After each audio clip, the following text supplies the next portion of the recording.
अस्सलामुअलैकुम दोस्तों, मेरा नाम है यावर अमीर गुजर एडवोकेट और आप देख रहे हैं law in criminal major act की स्टडी को हम आगे बढ़ाते हैं। आज हमने चैप्टर 13 पढ़ना है पीपीसी का, which is of offence relating to weights and measures, यानी पैमानों से मुतल्लिक जो जराइम हैं उनके बारे में है। सेक्शन 264 है of fraudulent use of false instrument for weighing, कि धोखाधड़ी से किसी झूठे इंस्ट्रूमेंट का इस्तेमाल करना चीज़ को वज़न करने के लिए। Whoever fraudulently use any instrument for weighing which he knows to be false, कोई भी जो मकर से फरेब से ऐसा कोई इंस्ट्रूमेंट इस्तेमाल करता है वज़न करने के लिए जो वो जानता है कि वो झूठा है, shall be punished with imprisonment of either description for a term which may extend to 1 year or with fine or with both। तो वो क्या है कि उसको किसी भी डिस्क्रिप्शन की कैद की सज़ा होगी 1 साल तक की, या उसके साथ जुर्माना हो सकता है, या फिर दोनों भी हो सकते हैं। Fraudulent use of false weight और मेजर, धोखे से फरेब से इस्तेमाल करना फॉल्स वेट को या फॉल्स वो वेट करने के लिए या मापने के लिए, तोलने के लिए या मापने के लिए किसी फॉल्स वेट को या फॉल्स मेजर को इस्तेमाल करना। Whoever fraudulently use any false weight or false measure of length or capacity or fraudulently uses any weight or any measure of length or capacity as a different weight or measure from that what it is। ठीक है, कोई भी जो है वो जाली पैमाना इस्तेमाल करता है, चाहे वज़न का, चाहे पैमाइश का या कैपेसिटी का, या उसको वो बना के इस्तेमाल करता है जो वो नहीं है। मसलन 1 मीटर की चीज़ है तो उसको 2 मीटर की बना के इस्तेमाल कर रहा है। ठीक है, जो वो है उससे एक्चुअल से उसको चेंज ये इस्तेमाल कर रहा है, जो उसका असल वज़न है या जो उसकी असल पैमाइश है उससे मुख्तलिफ इसको इस्तेमाल कर रहा है। तो फिर क्या होगा, यानी या तो झूठा इस्तेमाल कर रहा है या इसमें फ़र्क है, यानी जो इसको जितनी मेजरमेंट है ये उतनी है नहीं, उसमें फ़र्क है। तो फिर क्या होगा, shall be punished with imprisonment of either description for a term which में एक्सटेंड टू 1 ईयर और विद फाइन और विद बोथ। तो फिर उसको 1 साल तक की कैद की सज़ा हो सकती है किसी भी डिस्क्रिप्शन की, और या फिर उसके साथ जुर्माना हो सकता है, या फिर जुर्माना होगा या फिर दोनों हो सकते हैं। कमेंट्री है इस पर। 3 different locations were given by different witnesses regarding place of arrest of appellant. 3 मुख्तलिफ लोकेशन बताई गई थी जो गवाह थे उनकी जानिब से कि वो बंदे को कहाँ अरेस्ट किया गया।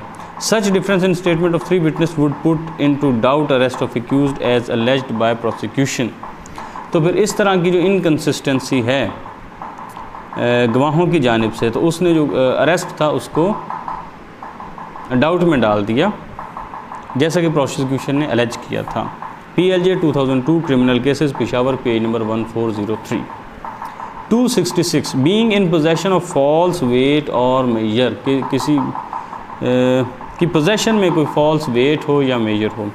Whoever is in possession of any instrument for weighing or of any weight or of any measure of length or capacity which he knows to be false, जिस किसी भी पोजेशन में कोई ऐसा इंस्ट्रूमेंट है तोलने का, या कोई ऐसा वेट है, या कोई ऐसा मापने की कोई चीज़ है, या कैपेसिटी को मापने की कोई चीज़ है जिसको वो जानता है कि वो गलत है, झूठी है, and intending that the same may be fraudulently used, और उसकी मकसद ये है कि इसको मैं धोखेदही के लिए इस्तेमाल कर सकता हूँ, इसको धोखेदही के लिए इस्तेमाल किया जा सकता है। मैं करने के लफ्ज़ इसमें इसको धोखेदही के लिए इस्तेमाल किया जा सकता है। शैल भी अच्छा क्या है कि उसके पास कोई वेट है, कोई इसका इंस्ट्रूमेंट है जो कि फॉल्स है और वो जानता है कि इसको इसलिए इस्तेमाल किया जा सकता है। Shall be punished with imprisonment of either description for a term which में एक्सटेंड टू 1 ईयर और विद फाइन और विद बोथ। तो फिर उसको 1 साल तक की किसी भी डिस्क्रिप्शन की कैद की सज़ा हो सकती है, या उसके साथ जुर्माना हो सकता है, या कैद हो सकती है, या जुर्माना हो सकता है, या फिर दोनों हो सकते हैं। ये अक्सर मेरे मुँह से गलत निकल जाता है, यानी कैद हो सकती है, सज़ा जुर्माना हो सकता है, या फिर दोनों हो सकते हैं। 267 है मेकिंग और सेलिंग फॉल्स वेट और मेजर, जो फॉल्स वेट या मेजर बनाना और उनको बेचना। Whoever makes, sells or dispose of any instrument of weighing or any weight or any measure of length or capacity which he knows to be false in order that the same may be used as true। ठीक है, यहाँ पे ये लफ्ज़ नहीं था, may be as true, और knowing that the same is likely to be used as true shall be punished with imprisonment। अच्छा, कोई भी जो बनाता है या सेल करता है कोई ऐसा इंस्ट्रूमेंट, वो वेट करने का, या कोई वेट बनाता है या कोई मेजर बनाता है किसी लंबाई को नापने के लिए या कैपेसिटी को नापने के लिए, जो वो जानता है कि झूठा है और इसको वो जानता है कि इसको इस्तेमाल किया जाएगा सही बना के, इसको पता है कि ये झूठा है, ये गलत है, और वो ये जानता है कि मैं जिसको बेच रहा हूँ या जिसको दे रहा हूँ वो इसको सही के तौर पर इस्तेमाल करेगा, इसको ये सच्चा समझ के, और या वो ऐसा वो जानता है कि इसका एहतमाल है, इस चीज़ का गालिब इम्कान है कि इसको ऐसे इस्तेमाल किया जाएगा, सच्चा बना के इस्तेमाल किया जाएगा, तो फिर क्या होगा, ऐसे शख्स के साथ क्या किया जाना चाहिए?